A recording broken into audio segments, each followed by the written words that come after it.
I love technology. And one of the cool things, I remember Jennifer Barton with Seniors Helping Seniors, which is just a great organization because you hire seniors to help seniors. So, number one, she's a great employer for seniors. Number two, she's a great service providing great companion care services for seniors. But the third thing is she's tried to stay cutting edge and really helped us figure out what I call the technology component because, we've talked about this a lot as a charity that we want to get really involved in teaching seniors how to use technology. Their smartphones, because the doctor wants you to confirm your appointment on your smartphone, then the pharmacy wants you to make sure that your prescription's ready and you know about it there, and then your bank wants you to do this and all these different things. So we need to know our technology.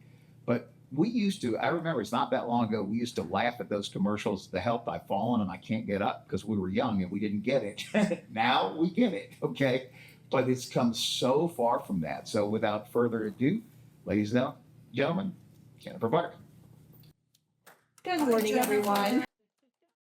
So we are going to talk about Electronic Caregiver, but we're also going to go back, wrong way. We did go back. And we're going to talk a little bit about technology in the house because I've learned a lot from my clients of different ways of making their lives easier or maybe getting something done that they were not able to do before because of technology. And so I want you to think about leveraging technology in your house because, Seniors Helping Seniors, we're all about helping people stay safe and at home. So how can we leverage technology in the house to make it possible so that we can stay home? This is something I use in my house. I learned it from a client way back when. I went in to do an assessment. It was the first robot vacuum I had ever seen. This maybe 12 years ago. She had one for upstairs and one for downstairs. She had a 2-story condo. So she did not have to worry about it. She said, I can dust, but vacuuming, I'm exhausted for days. So she ended up getting the robot vacuum. Works beautifully. You can get one for fairly inexpensive. You can get one that's pretty darn expensive. It mops your house and it mops too. It vacuums and mops. My sister has one of those because she hates to do floors. So it's just a silly way to utilize technology to help keep you at home, keep your house clean, do a chore that you didn't either like to do or maybe you couldn't do on your own. So it's a time saver. And if you're exhausted for 2 days because you vacuumed the whole house, that's not good. You're more at a risk for a fall when you're that tired out, and you're maybe not enjoying the things that you would normally enjoy because of that. So a really simple thing that anymore can be maybe $100 can help keep you at home, keep the house clean. Lift chairs. So it's so fun. We want people to do physical therapy, go to see Gita Coastal Occupational Therapy. We want you to use your legs. But there are times that come to a point where sometimes we can't. And having a lift chair enables people to stay at home, utilize their living room, and they don't have to go into an assisted living facility because they've got these little technological pieces in their home to help them stay there. This lift button is my arch nemesis. I don't have one. My mom does, though. My mom is going to be 80 this year. And she embraces technology probably more than I do. So during COVID, I could tell Mom stopped giving me her list. She used to text me her list and I would do her grocery shopping for her. And I could tell something changed because all of a sudden her list came in alphabetical order. Instead of by aisle, because my mom is that, it was, okay, dairy aisle. But all of a sudden it's coming in alphabetical order. And I realized she was using her Alexa. She started to use that to keep her grocery list together. She loves it. She uses it all the time. The whole house is now connected. Alexa, turn on the light. Alexa, turn off the light. Turn on the fan. She said it has made their life at home so much easier. It's a simple way. It really is not that difficult. And there are people out there that can do that for you to make your house a smart home. But if you do have a little hard time with mobility, what a great way to be able to stay at home. And it's amazing. It can do lots of other things. You do have to remember Alexa's name, though. I got a phone call from my dad after she first put it in. He says, "What's that girl's name?" What are you talking about? Give me something to go on here, Dad. You know, the girl, she's playing music. Oh, Alexa. He was doing every A name that he could think of. Alexa, be quiet. Mom had left her running. He wanted to turn her off. So you do have to remember Alexa's name. But we also have the electronic caregiver. And that is something that we looked into pre-COVID, actually, because we get so many inquiries about, hey, I should have a safety alert button, but there's so many out there. I don't know what to choose. Do you have a recommendation? And we really did it for a long time because there were so many out there and I hadn't done the research. So we went ahead and started doing the research, and we found the electronic caregiver. Stephanie Tenney, a long time ago, so some people that have been around for a while might remember her. She was wonderful. She was right here, but she'd go out to the house, install the box, take care of everything. She's fantastic. Product was fantastic. And then she retired. So the company knew that we had referred to her quite a bit. So they came to us and asked us if we wanted to represent the electronic caregiver. I did my research again and said, yeah, actually, we really, really do. And then in 2020, Seniors Helping Seniors as a franchise during COVID looked into these buttons, and they came to the same conclusion that this was the product that they wanted to represent. So we were pretty happy about that. Because what it's designed to do is not only to keep you safe at home, but we want people to stay active and independent. You can take it outside. So it's got a watch, or you can wear it as a lanyard. This little piece comes off the box. It goes into my pocket, into my purse. No matter where I am, that's where it is with me. So if I fall in Wickham Park on a hike, if I go to Walmart and I fall in between two cars, nobody sees me. I can press the button. They're going to come exactly to where I am to help me. They're now, and it's kind of sad state of affairs, but they're now selling these to college kids on a large campus. You know, you're going across the UCF campus late at night. You're not fumbling for a cell phone. You know, if I'm trying to get my cell phone out of my purse, they've already got me. So this is just a press of a button and help is on its way. So we love that part of it because we can still keep people active. So it'll bring help in the house. It'll bring help outside of the house as well. It also can do medication reminders, maybe a blood pressure reminder. So you can program it however you want. Hey, at 7 a.m., remind me to take my morning meds. At 5 p.m., remind me to take my evening meds, or a blood pressure check. Like I said, anything that you want, you can program it to do. And what's nice is we do it here. Ricky in our office is the one that typically will go out, install it, program it however that person wants it. You know, they run it through its checks to make sure it's all working properly and exactly the way the client wants it. And then you don't have to be a Seniors Helping Seniors client. We've even shipped them up to New York to friends and family and pre-programmed it, shipped it so that it would work for them. There's also an app for that. So we're talking about caregivers earlier. So if you're the caregiver, right now my mom and dad are up north, and they don't have one of these yet, but I do have Live 360 on them, on their phones, so I can tell when dad's doing 90 on 95. And I can tell where they are. You know, just God forbid something happens, I can also tell where his phone is. So when he leaves it at a barbershop convention, I can tell you that it's still in the auditorium. Not a bad thing. But this would also tell me exactly where they were. So if dad was wearing the watch, I know exactly where he is, either in the campground or if he's going fishing or if he's up there golfing. We know where he is. You can set alerts so that, you know, if the daughter is up in New York and mom's down here, did mom get up and start moving around this morning? Did she go outside of the house? Did she make it to church on Sunday? You can set alerts so that, yes, are we stalking mom and dad a little bit? But we know that they're safe. And that's a good thing. That's peace of mind for it. It's not, to me, it's not incredibly intrusive. It's just giving a proximity of where mom is and knowing that she's up and around and that, you know, we're good. Another way, and a common thing that we see with seniors, you know, we're trying to keep them at home but they're no longer able to really manage the medication on their own. So they're forgetting to take their medication. Or in the case of great grandma Maxine, she would forget that she took it and she would take it again and again and again. And so she would end up in the ER. And no matter what notes or, notifications we would give her, call reminders, she would forget. So they didn't have these back then, but this would have been a great thing for her because it only allows you that one dose, that next dose, and doesn't open it again until it's time for this evening's. They come in weeklies, they come in monthlies, or the big box on the end, that'll do a 90-day supply. They go from technologically pretty basic, hey, it's time to take your meds, and it will keep bugging you until you finally go and open that little door, to a little bit more technologically advanced. You didn't open the door, it's going to call your daughter or whoever you designated to call. Hey, Mom, you haven't taken your meds yet. Is everything okay? What's going on?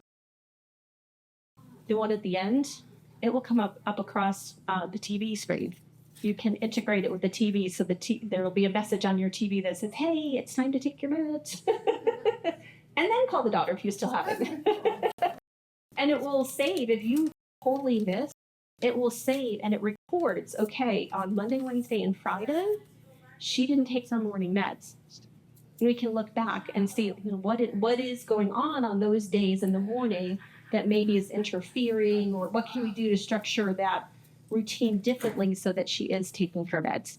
But it's a way to, again, keep people safe in a home for a little bit longer. But medication management, that's a big deal. If they're not taking their meds, then they're more likely to take a fall, end up in the hospital. Something's going to be exacerbated because of that. Taking it one step further,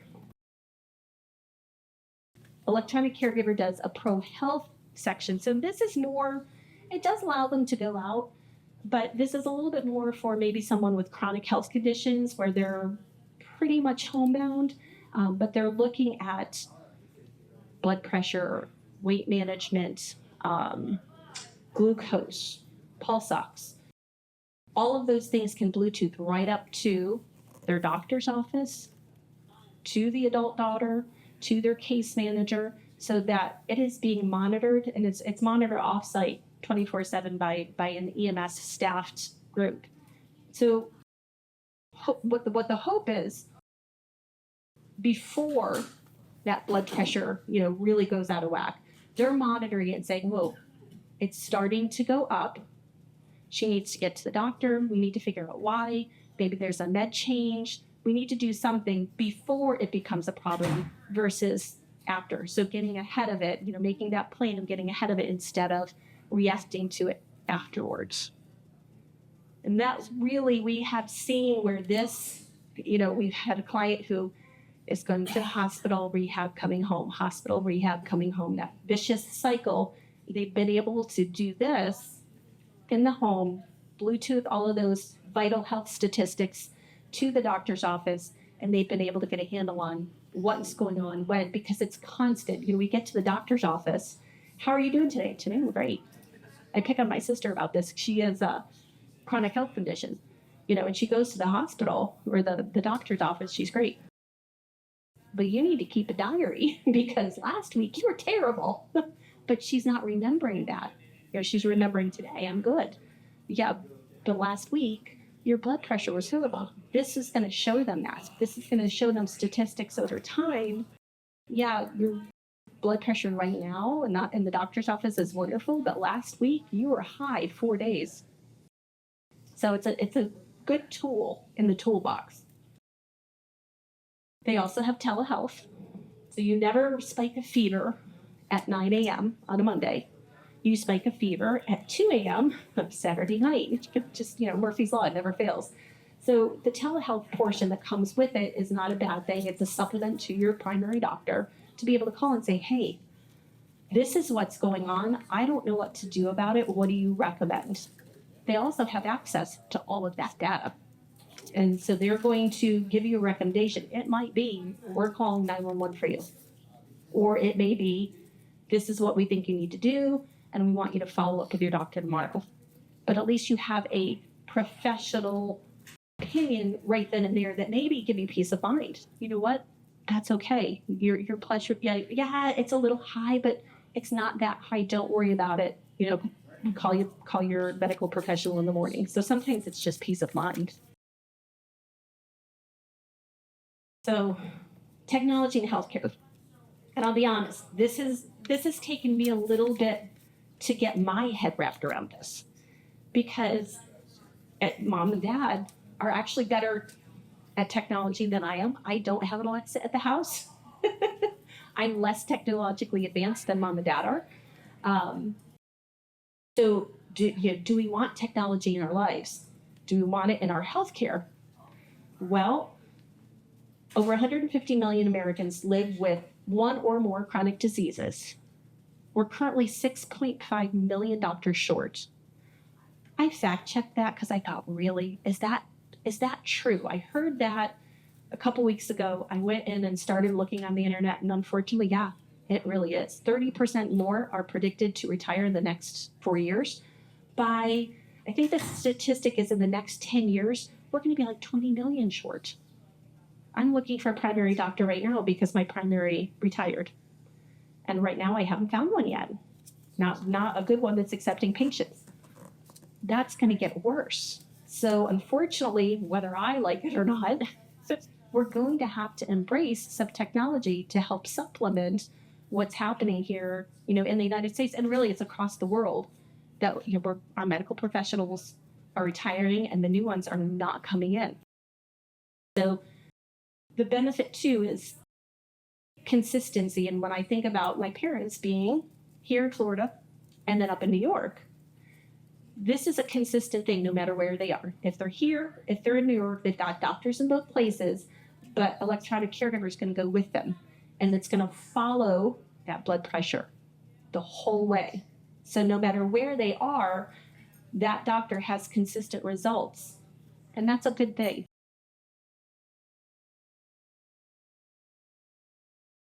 So Addison is the next latest and greatest thing. And again, I'm trying to get my mind wrapped around this. I think my kids will have no problem with it all. Honestly, I think my mom would have no problem at all. My dad is going to have a hard time remembering what her name is.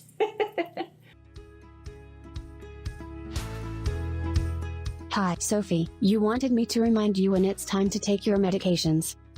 Addison is a 3D virtual caregiver, and she's meant to assist people in the home. Her base functionality is to help you with your reminder schedules and checking your vitals and emergency response. But even more than that, beyond that, she's meant to be a companion. She's meant to be engaging and help people really engage with their health. It's one thing to have a piece of equipment in your home in which you're instructed to interact with.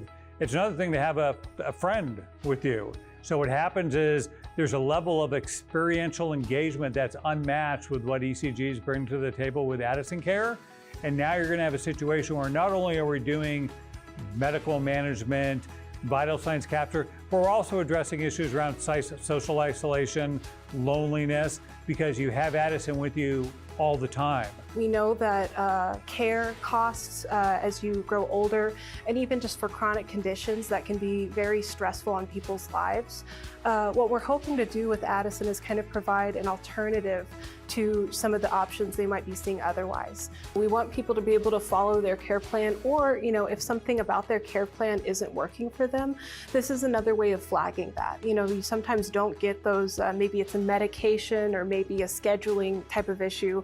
Sometimes you don't get those right the first time. And so I think Addison is a way to be able to give that visibility to people and to be able to make those adjustments in real time in a way that they probably wouldn't have been able to do without that software. So the patient can interact with Addison through both voice and touch. Thank you. Your temperature reading was 97.34 degrees Fahrenheit.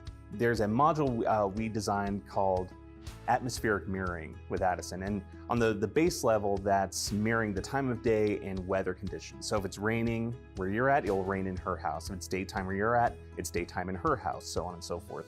But to expand on that, you can also have her mimic your same beliefs in holidays and celebrations. So if you want her to celebrate Christmas with you, she can decorate her house during Christmas, Hanukkah, Ramadan. So initial launch will be just Addison, but quickly on the heels of that, you'll be able to start choosing from different avatars of different genders and ethnicities.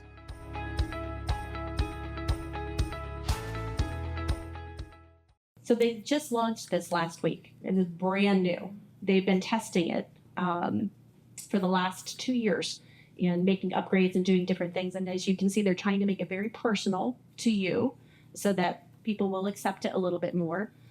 But it is an amazing technological tool to, again, try to help people stay home, manage those chronic conditions so that they're catching things before it happens instead of reacting afterwards. And if we don't have those medical professionals watching us, this is a great tool to be able to take because all of that data is kept. It's a tablet that sits on your kitchen counter, the kitchen table, and she talks to you. She, good morning, Kerry. It's time to take your medications. And she'll ask you, Karen, did you take your medicines? And Karen can say, yes, I did, or she can click, yes, I did. The camera is so acute, it sees if you've swallowed or not. That's the technology behind this. There's a module where you can put, that's not cameras, but sensors in the house so that it watches your patterns. If you're getting up once a night to go to the bathroom, but all of a sudden now you're getting up 3 times a night to go to the bathroom, maybe there's a urinary tract infection, maybe something's going on, maybe medication's off. What's going on? Why the change? And it makes them question. There's a care team, a remote care team that will call, hey, what's happening? All of this can go to the primary doctor. I mean, it's amazing technology. And like I said, it's hard for me to get my head wrapped around it. Like I said, I think my mom would actually be better with it than I would be because mom would sit there and play with it. I mean, she's got games on there that you can touch and play, mind games, solitaire, different memory type games that will help encourage people. I can definitely see if you are in a rural area, I'm from a very rural area in upstate New York, see what would be very helpful up there to help them manage it because they don't have enough people that can even come out to the house. They don't have home care. This would be a way to manage it. But I think even for us here, it collects a lot of data. It does a lot of reminders. It's very personal. Even though it's a computer, it is still, they're trying to make it very personal so that we can collect that data. Karen took her medicine every morning this week at 7. So it's not if her blood sugars are off or if her blood pressure is off, it's not because she's taking it at different times. That's good. We can eliminate that as an issue. Or she didn't take it until noon. That maybe is an issue. So it's amazing piece. This is the next latest and greatest thing. They're making upgrades all of the time. But it'll be interesting to see what technology has for us in the future. Again, it comes with all of the stuff that comes with the regular electronic caregiver. So you could still go out wherever you want to go. Walmart, and you're protected there, that telehealth. And what they're finding in the study groups is that people do have better health outcomes. They are getting ahead of things instead of being reactionary. They have been able to call 911. Addison has called 911 for people because of the statistics that they were given. Addison called 911. And rightfully so. And the person got the help that they needed quickly. So it's something to think about for the future of how we can, if we really are in that much of a deficit for doctors, how can we leverage health technology to keep ourselves healthy so we can stay at home where we want to be? So I've talked a little bit about hopefully the benefits of technology. And I know Kristine's going to talk a little bit about what we need to be kind of careful of with technology. Does anybody have any questions for me, though, first? Yes, sir. How do you find out about it? Is there a Caregiver's website that shows these new upcoming developments as to how are you aware of what comes about? So Electronic Caregiver does have a really great website. Addison, we do our training tomorrow. That's how new this is. We actually go through our initial training tomorrow on Addison, so we really get to play with her and see what it does. And Ricky and I are both, give it to me, let me get my hands on it. We want to play with it so that we know exactly how it works, so that when we take it out to a customer, we can show them the benefits. And trust me, we'll play with it to make sure it does what it says it does. Because if you tell me it can do it, it better do it. Rick, yes? But I'm adding further, is there websites, trade shows you go to find out about these new and improved bells and whistles that come along? There are some industry trade shows. In fact, there's one this summer up in Orlando for a home care conference. So those help us kind of stay current on what the technology is out there. But I'll be honest, I learn a lot from my clients.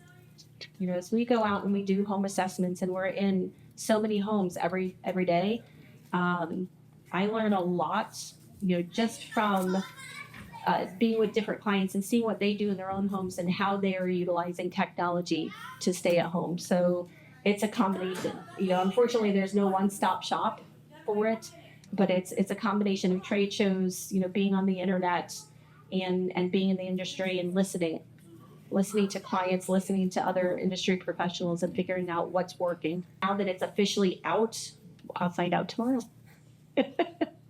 Thank you, Jennifer. Excellent job.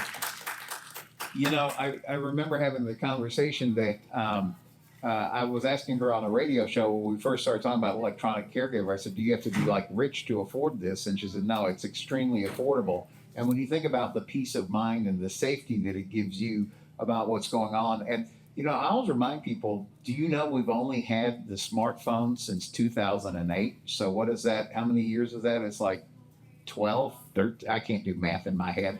But anyway, it's not that long. So think about when you first saw a smartphone or some version of that and where we are like 10, 12 years later. Can you imagine where this is going with this? And so by hooking your train to what Jennifer Seniors Helping Seniors company is doing, because they're kind of at the forefront, and she researched, you know, I remember us having a conversation when she started working with the electronic caregiver, and she said she really kind of like vetted out all these different services. So here again, you don't have to try this on your own. If you want to know what Addison is going to cost or different things, or maybe even be part of the group that's helping make it even better, you're going to want to stay tuned to Jennifer, and I guess we'll ask you to write an article or something to keep us updated as you find out more. So we'll put that into the senior scene and things like that. So thank you for sharing on that. And I want to tell you, by the way, you know, I mentioned the movie Thelma, which is out, I guess it opens this weekend, and it's this really cool story again about 93-year-old lady who got scammed for $10,000 because, quote, they called and, hi, I'm your grandson, and I'm in jail, and if you don't get me $10,000, you know, for my attorney, blah, blah, blah.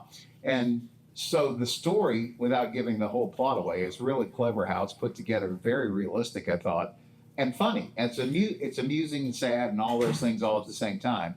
But without giving the ending away, there's a point where she wishes she had the electronic caregiver with her.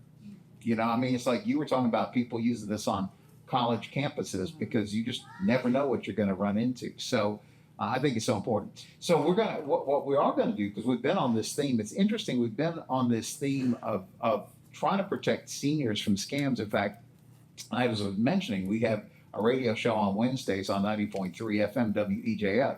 And Jennifer and I were able to be in the studio with Chief of Police Greg Vesca from the city of West Melbourne. And he was talking about senior scams. And there's actually a clip that we ended up talking about that everybody knows who Morgan Freeman is, right? So he shows this clip, and it's Morgan Freeman starting to talk about protecting yourself from scams online and things like that. And kind of like the punchline is about halfway, he's got your attention, so you're paying attention. About 10 seconds in, he goes, the only problem with this message is I'm not Morgan Freeman.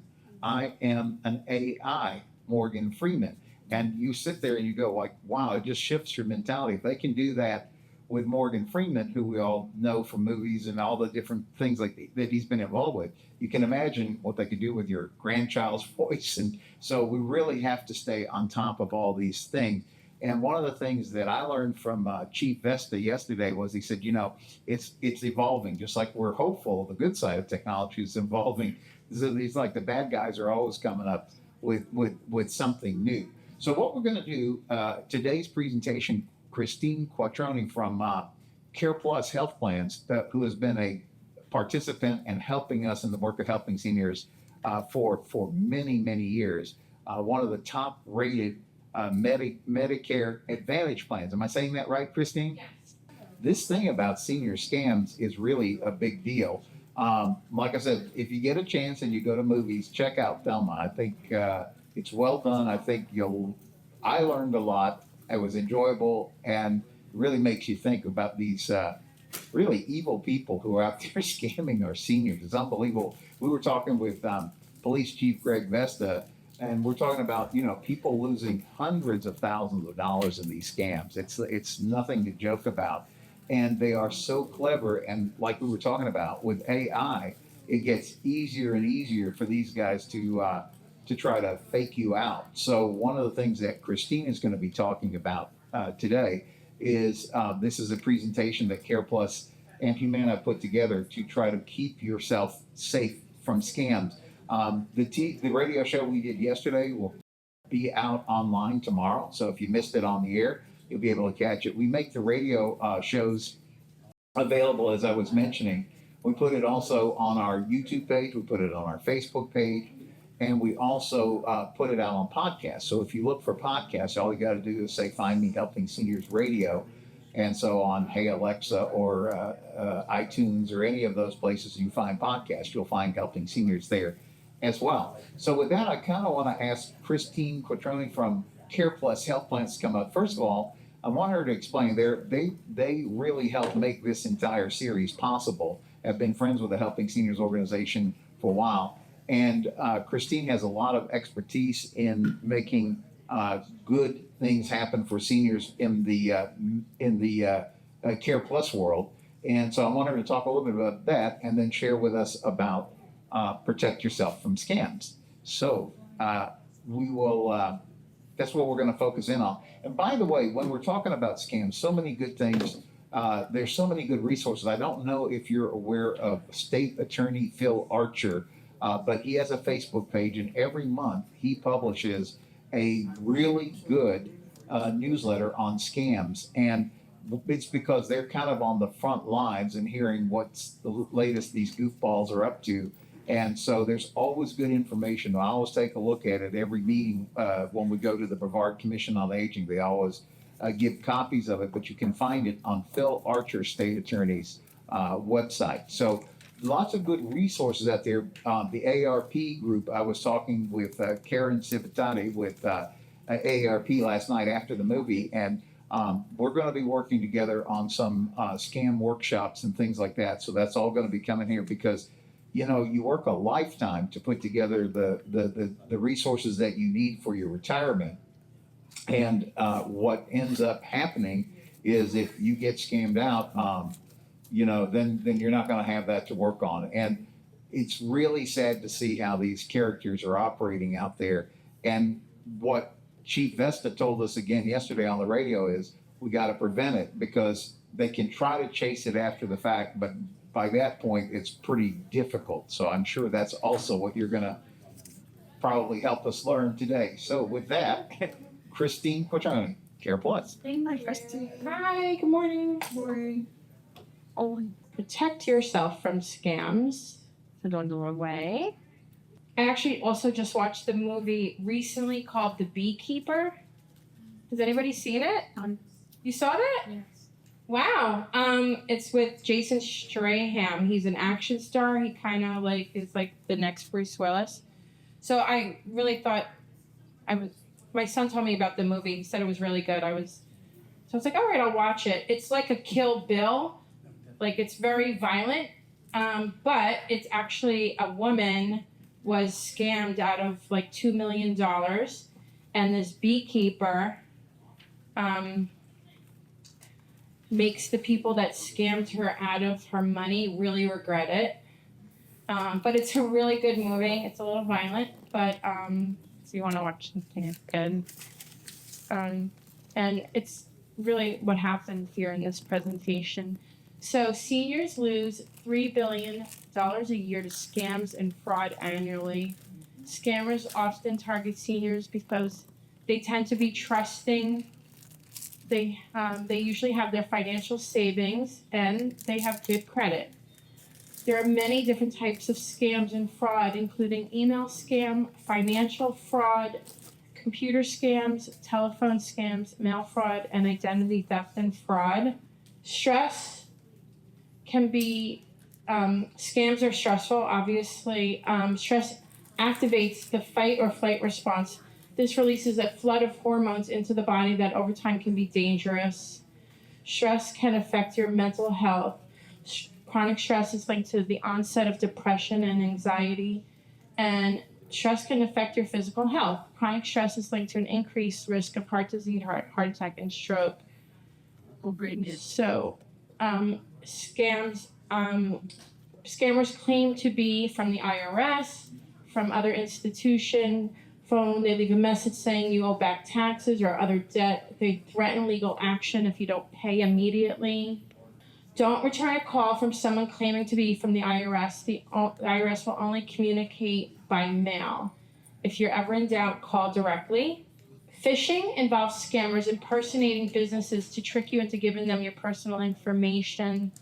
Keep an eye out for emails that ask for confidential information, those that have misspellings or odd phrases, and help protect yourself. Don't reply, click on links, or call the phone numbers provided in the message. Instead, delete the email.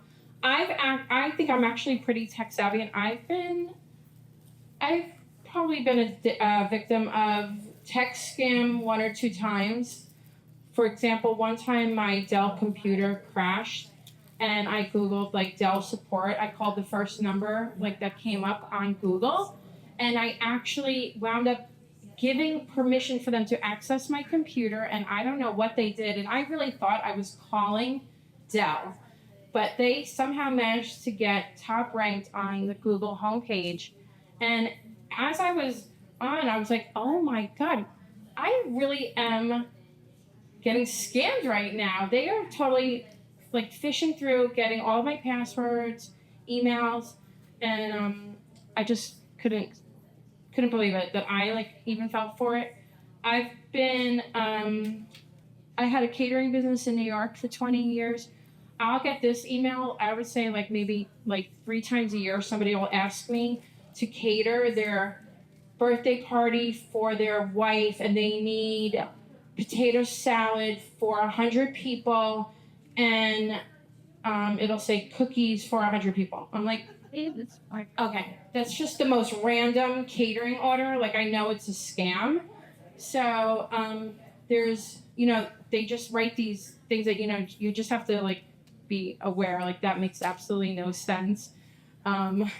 And I mean, I've had so many times where people have asked me for catering for like, and then they'll say, oh, we'll pick it up and, we'll send you a check. So the scam is basically they want to send you a check, and then you try to cash it. They want you to mail them the money. Honestly, they might try 1,000 times, and if they get one person to fall for it, then they made their $1,000 that they were trying to make.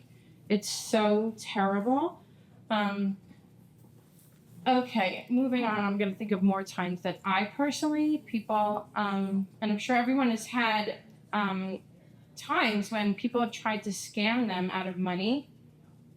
Scammers may act as mysterious debt collectors or steal a deceased person's identity.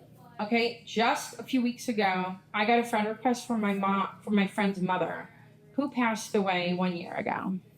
And it's so upsetting. Like, it makes me want to cry right now. Like, the fact that they would do that. And I also got a friend request from my aunt, who's still alive. But, this was in the same week. I got 2 friend requests on Facebook. And obviously I'm not going to tell my friend about the one that she was pretending to be our mother, but I wrote the person back. I'm like, you have some nerve. You're despicable. I cannot believe you would impersonate my friend's mother who passed away recently. And they don't reply. And then I go to the profile, and it says blocked. So they might still be active profile, but I'm blocked. I did report it to Facebook, but I don't know if they did anything about it. Okay, don't give anyone money who cannot prove a debt is owed.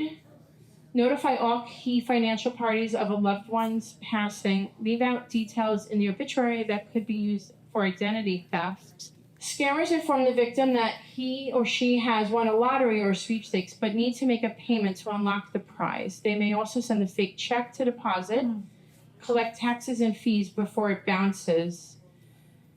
Help protect yourself. If something sounds too good to be true, it probably is. Never wire money to anyone, and don't click on sweepstakes links. This is the grandchild scam. Scammers call pretending to be a grandchild in trouble who needs help now, often by way of a cashier's check or money order. What should you look for? Be suspicious of a late-night phone call from your grandchild asking for money because they've been arrested in a car accident, but insisting you to keep it a secret. Confront the person on the phone by asking them key personal questions to verify the identity. You should also contact your grandchild or his or her parents. Scammers claim to represent a charity in need of money for a specific cause. The charities are often bogus or only contribute a small amount. Always do your homework before donating to a charity and only give to those you fully investigated. Watch the news for reports of fraudulent organizations and consider adding your number to the do not call list. So I was living in Queens. Someone knocked on my door at like 11 o'clock at night, and they were like I need $5 for the taxi outside. I don't know what it was. And I was like, hold on. And I handed them I was like, I only have a 10. And I gave them a 10. And they were like, oh, they said that they were the neighbor across the street, but there's a scam where they tug on your heartstring, and it's like something like an emergency and they need it really quick. I wound up losing like $10, but it's a common scam. Maybe like for people like go door to door and knock on the door, or like in apartment buildings, because they can get like a few people at one time. So and I'm not a gullible person, but just it happens, I think, to everybody. And they're good at what they do. And they're very good, right?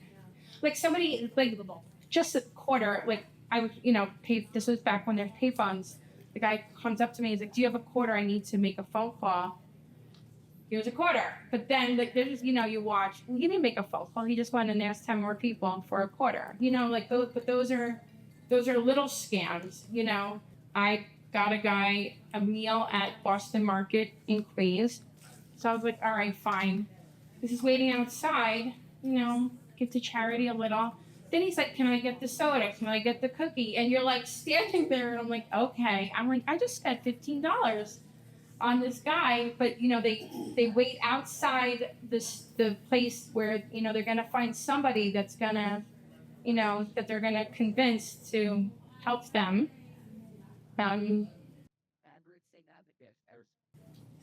Okay, scammers tell you that your computer has a problem and you need to click or to call to fix it, which usually requires a credit card. Scammers may call and claim a virus has been detected on your computer. You may also see a pop-up window on your computer mimicking antivirus software. That happens all the time with computers. I haven't fallen victim to this, but they really try, especially if you get a virus in your computer. It's really hard to get rid of. Don't click on pop-ups unless you're sure it's from a real company or trust phone calls from large companies. There are many types of investment scams, including pyramid schemes, Ponzi schemes, and pump and dumps. How you can protect yourself. Follow these tips to keep your money safe. Research financial professionals and never give money to a stranger. Only invest in something if you understand the opportunity. Monitor your investments and insist on regular reports. Hopefully no one here was a victim of Madoff. I kind of lady right now that we're taking care of, and she's getting a cryptocurrency scam. They're trying to get her to buy cryptocurrency. Oh, blows my mind that they would attempt to go after a senior for that. Yeah. They convinced her she's going to make all this money. Is she falling for it right now? Yes. So we had to contact the family, and but they still keep trying. We keep blocking numbers, but they still keep trying every couple of weeks. It's so sad. You know, when we tap to the dollars, you know, it's happening again, and they've got the bank shut down, but they're very convincing. Yes. How do you find out about this? This is by way of Alexa that you hear this after it's occurred, or are you there? Our caregiver was there and heard her on the phone. They're calling her. So they caregiver heard her on the phone talking about the deals of this, and so started to ask questions and realized, this is not good. So we were there at the right time. I know, I meet with a lot of seniors, and people don't even answer the phones anymore because there's so many scam phone calls, so many telemarketers.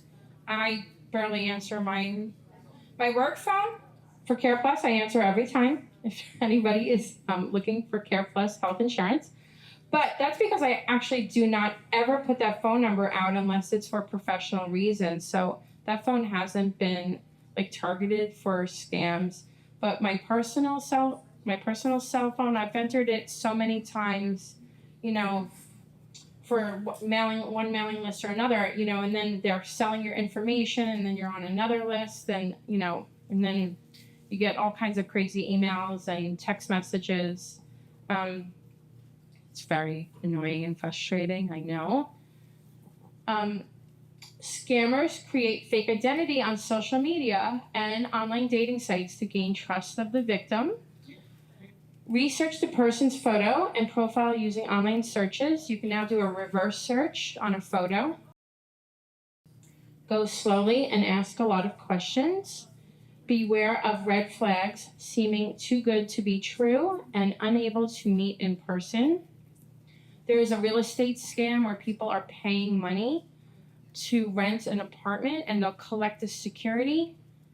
That person's not even a realtor. They just put an ad out in a newspaper. Then they'll collect a deposit, and they're collecting deposits from 10 other people, and they're not even the realtor on the property. So there's a scam in everything. And so you really have to be very careful.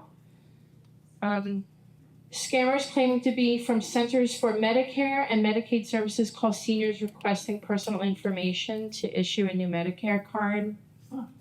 That's crazy. Don't ever give out your social security number. Don't give out your Medicare number. How can you protect yourself? Never respond to a phone request to confirm your identity. Medicare will not call, email, or visit you to get your personal information. I've met with members where they don't have their Medicare number anymore, so I'll call with them to Medicare. And we were 30 minutes where they had to verify the person's identity. It took forever, but they would not give out that Medicare number. They asked a ton of questions, where they lived, phone numbers, they did ask for Social Security, but we called in to Medicare. So they're very cautious to give out that information. Let's see. If you become a victim of a scam, most likely you will not get any help, but you could try. File a police report and a complaint with the FTC, Better Business Bureau, and your state attorney. Close the affected bank accounts and credit cards. If needed, contact your bank to find out. Place a fraud alert on your credit file by contacting major credit bureaus. That's a good idea. You can put a lock on your credit cards on the credit bureau. Freeze it. Freeze it, but also if somebody ever applies for a card, it won't go through. It'll get denied, and then they'll call you and ask if you requested this credit card, and if it's no, then is that a freeze? Yes. You can freeze your credits, but then you thought if you ever need that. Right. And then, so nothing will get approved. It'll actually just get denied. Yeah. Right. That happened to me once. Because I froze mine. If you are a victim of identity theft, I have a lot of examples, but someone did steal my wallet. They opened up, they got two cell phone lines, and they ordered a Dell computer. I don't like Dell. They ordered a Dell computer in my name. I found out because then the bill was not paid. It went into collections, and I saw it on my credit report. I had filed a police report, sent the police report to Dell. They removed it I did not owe them the money, and they were able to remove it from my credit. They did not care about getting that computer back at all. They write it off as a loss. I actually knew where these people lived because I could see where the computer was delivered. Yeah, it was crazy. But the big companies, as long as you show a police report, they'll not charge you for the items and remove it from your credit report. No, but they don't go after, the cops did nothing to go after the people that stole it. And I don't think there's a lot they can do with, these people that are doing like identity theft and, credit card fraud and all this. So, does anybody have any other scenarios where they've been affected or thought they might have been affected by scams? So on my business phone, which is attached to my TV, Yeah. so it'll come across who's calling. Yeah. Well, Aunt Martha has probably called me about 50 times now. I'm so trying to get a hold of my grandson. Please call me. I tried this number, blah, blah, blah. I get to the point where it comes across the screen and I just come. I never answer Aunt Martha. Right. But I do. I get to the point where it's just like, hi, Aunt Martha. Oh my God. Waving at that bit. She has kind of given up. We'll see. Now, does she really think you're the right I plan think with? it's going after that heartstring thing you're talking about, where the person scamming is trying to, oh, I'm so sorry, you've dialed the wrong number. This is, but I don't call that. Jackie. So I just let her keep calling. One that, Yeah. just that I'd like people to be aware of this. Brevard County Sheriff's Office had me get involved in one. It was the people, you can go online and do a change of address. You don't have to go to the post office to do it. So the people had gone online, did a change of address, and so the woman was not getting her mail. They forwarded her mail to a P.O. box. And after a while, she finally, I haven't gotten mail in a couple of weeks. So they got a hold of her credit card statements, her bank statements, her financial statements. They had everything. And they maxed out her credit card. I mean, they did a lot of damage. And she finally, at some point, had called the sheriff's office. And they got involved, and they were helping her. And they did catch the person because, shouldn't give this up, but they put a pinhole camera in the P.O. box and caught who was taking the mail out of that P.O. box. Would have never occurred to me. So we kind of got her afterwards, and we're helping her. And one of the things that you can do is you can make it so that in order for you to change your address, you have to go in person, that you can't do it online. So there are protections, but boy, if you don't get your mail, or if you hear somebody that says that I haven't gotten my mail in a week or two, immediately jump on that, because that would have never dawned on me that they need to put their efforts towards good instead of bad. It's terrible. Actually, I knew a girl that was a scammer, and she was my friend until I realized scammers and people that are con artists like that, they keep you in their back pocket until they need you for something. So I met her through a networking event in New York City, and I trusted her. We were friends for like a year. And then, she called me, she's like, I'm locked out of my apartment. I'm over by the hotel by Penn Station. I was like, well, you can just stay over. I mean, we actually were friends. I mean, you can just stay over. She's like, no. I just want to stay here at this hotel because I have to work in the morning and I have my dog. I'm like, all right, fine. So I met up with her because I was also out in the city. So I went over by the hotel and I used my credit card. Now, I thought this was a friend. We've hung out many, many times. 2 weeks later, I get the credit card bill, and she stayed 5 nights and ordered room service, and I was like, oh my God, like, Jessica, it's $1,200. What? And she's like, I know, I'm so sorry. I'm gonna pay you back. Well, turns out the girl was a check scammer, total con artist, and I wound up with a group of other people. She went to jail for 6 months. She was actually a big time. That's it? That's not enough. It was, no, and for me it was $1,200, and I had to sign away by pursuing it. I had to sign away that I would get the money back. But this one guy, actually, it almost made me cry. She got him for $10,000, destroyed his credit. She convinced him to put an apartment in his name, that it would help his credit score because it was like $2,000 a month. Well, she never gave him money, and she would give him fake checks. So then when he would pay, the check would like scroll like it was pending, but then he would pay other bills. So everything was like a domino effect, and she like really like kind of ruined his life for a little while. That was just one person, and we wound up through like Facebook. We wound up meeting put together a whole group of people that stopped her, as far as we know, but she did this real estate scam. So there's just certain people that like are just terrible. And if they put all that effort into actually just going to get a job and working, they probably would be pretty successful. Yeah. When you answer the phone and someone says, is this Karen? Don't say yes. Because then they have, if you answer the phone and they ask you, is this Karen? Don't say yes, because then they have your voice saying yes.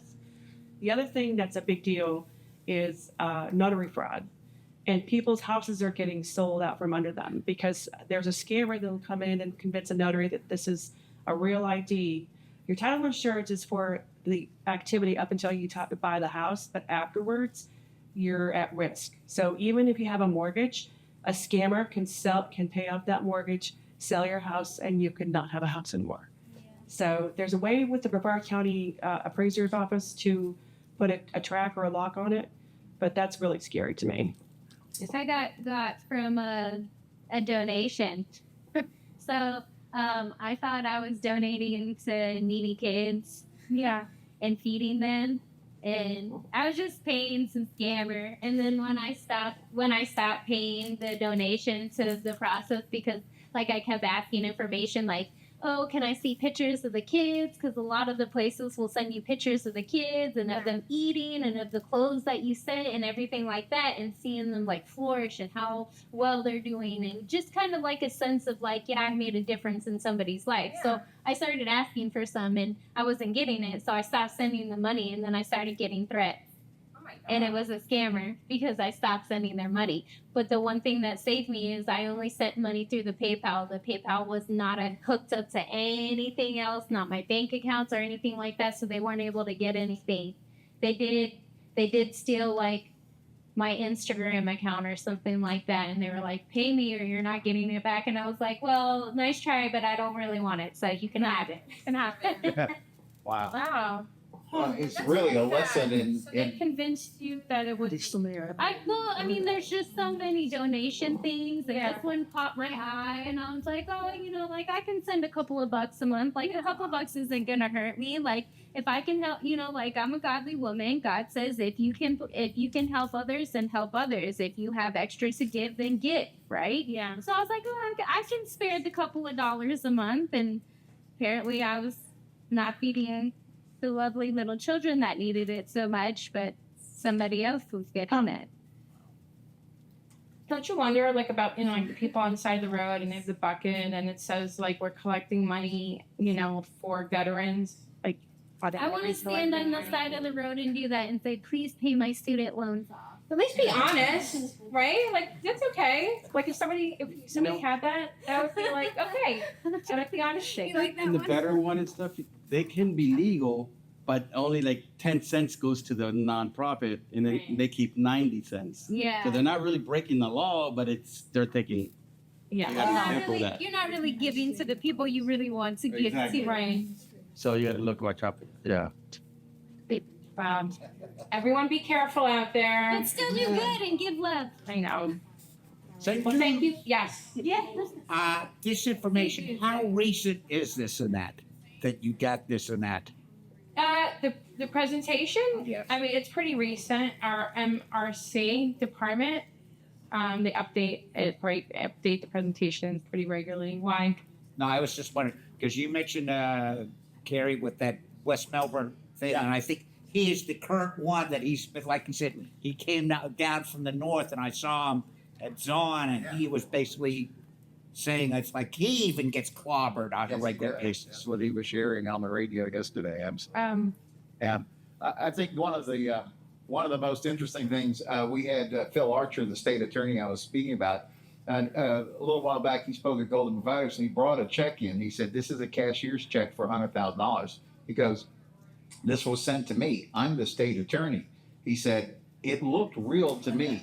And he said, "So I went down to the bank and tried to chase down." He said, "This is difficult even for us to try to chase and prosecute." So I guess rule number one is you just have to make sure who you're actually dealing with.